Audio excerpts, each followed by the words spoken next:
Hi there, my name is Vic Day. I'm an ENT consultant working for the NHS in central London. And hello, especially to Connor at Durham Audiology, who has a fantastic YouTube channel. And I think you should go over there and see his channel first, mainly because he has asked me to make a reaction video to one of his interesting cases, a gentleman, something on his eardrum.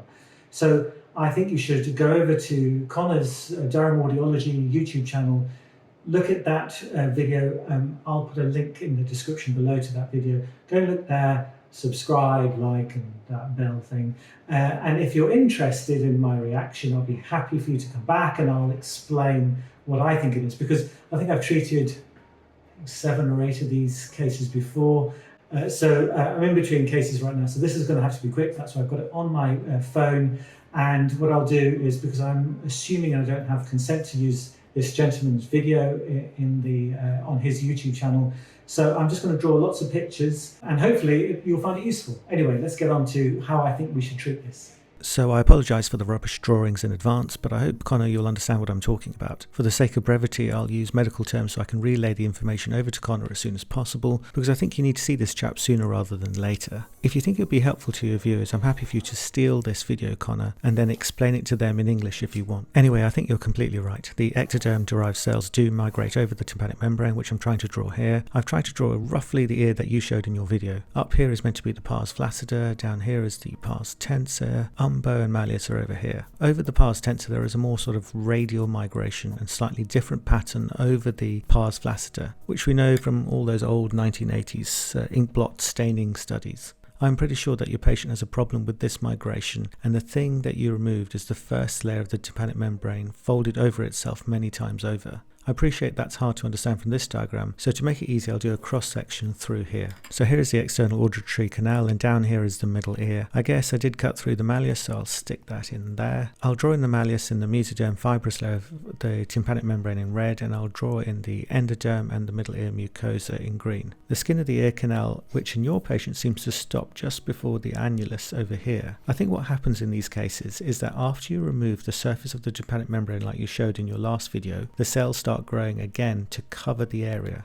Actually, this bit's hard to see, so I'll zoom in this area here. I'll quickly draw this area again here, and I'll draw the skin around the external auditory canal like before, and it stops just here. And now, if you examine this patient every few days, you'll see the cells radiating away from the umbo and the malleus and covering the tympanic membrane again. Now, the problem occurs when it gets to the edge where there is normal skin again, as this growing layer has nothing to fuse to and halt its growth. Sometimes I think it does this and curls back upon itself and sets up a layering of cells similar to what is seen in an early cholesteatoma. I think this is quite rare to see this sort of layering on the tympanic membrane. I think you more often see this sort of weird growth when you remove a section of skin just before the bony cartilaginous junction in the external auditory canal. Actually, let me draw you a different picture. I'll draw in the red tympanic membrane here and the malleus so you know where we are. Here is the damaged area, maybe from a furuncle or something like that, and you've had to remove a bit of skin. As you can see, the skin gets lost at this point here and then grows directly across the ear canal and tries to make a whole new eardrum. These poor cells have just got lost and have done this thinking that they were doing some sort of good. All you have to do in this situation is just break down that neo-tympanic membrane formation and then just around the edge just leave a little bit of cells there and then flatten it over the damaged area so it heals itself. This nearly always works without needing an operation, and I'd use a small Jobson's horn or a Beals on the convex surface and flatten it down over the damaged area. In your case, doing this is going to be much harder because it's all the way around the tympanic membrane rather than just in one location. So let me draw this again, same drawing as before. So traditional teaching is that you remove a small amount of the normal skin just distal to the annulus, so you can see the growing migratory tissue is advancing across the tympanic membrane, and then at some point it has something to grow over. Once it reaches the raw tissue on the other side, it tends to stop and fuse with that. If, however, you watch this guy like a hawk and leap into action when the migration just passes the annulus, you can just stop it from turning back upon itself. I was taught another method if you've caught it a bit too late. I'll just draw it again now.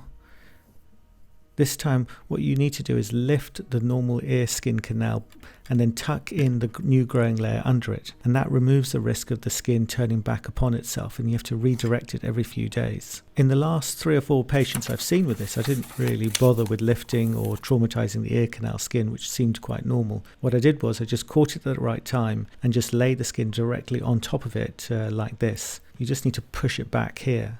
The skin of the ear canal is actually really forgiving and fixes most things, and we use this a lot in ear surgery, and the ear has an amazing ability to sort these sorts of things out for you, so you don't have to worry too much. You do sometimes get these layers of tissue trying to make a whole new eardrum, like I said before, but just keep flattening it out and it settles down eventually.